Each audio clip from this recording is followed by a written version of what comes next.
Phil Radcliffe and his family live on 150 wooded acres on the Key Peninsula. And we got a lot of timber, and a lot of timber had been dying from root rot. He bought this mill saw to cut timber into fencing, siding, or firewood. Using it was never a problem until one morning in 2006 when Phil was out here with his neighbor. Didn't go all the way down. For some reason it came back, and I was caught in between. So the saw blade started right here, had my jeans on it, degloved this whole knee, came through, went through the groin, and came up and stopped at my sternum.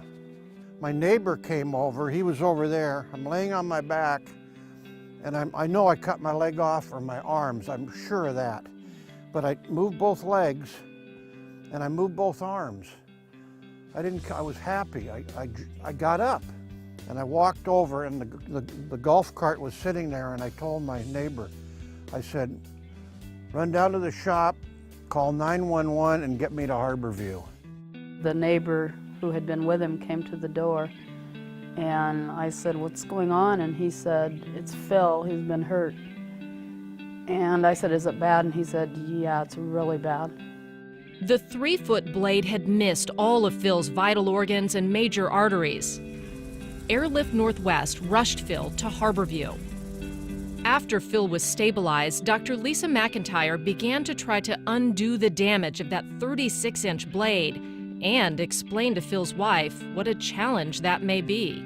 Well, I remember her asking, well, is this kind of the worst thing that you've ever seen? And I said, well, we see some pretty bad things at Harborview. And, this is, it's bad, but, we've seen a lot worse, and, this is something that we can handle.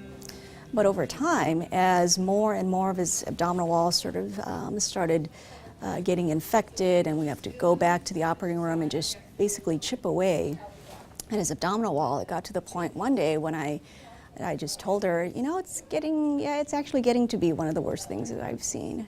She was really worried, really worried about him.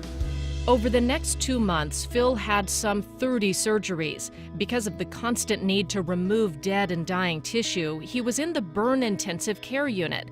Ironically, it was a place he had visited before. His son-in-law was in the very same room years earlier when a pressure washer he was using exploded. And then a second after that, the container of gasoline that I was holding exploded. So just in the blink of an eye, I was completely engulfed in flames. With burns over 50% of his body, Mike spent 3 months in Harborview's burn unit. Oh, I was treated well. There's no question about it. 2 members of the same family in the same room at the same hospital, nearly a decade apart. 2 different life-threatening situations brought them to Harborview, and in both cases, Harborview brought them through. You just have this feeling like you're getting the best you're going to find anywhere in the world, right there at the UW and Harborview, regardless of what your issue is. If I hadn't have gone to Harborview, I'd have died. There's no question. They couldn't have done it. And they had one chance to get it right, and they did. I can't say enough about it.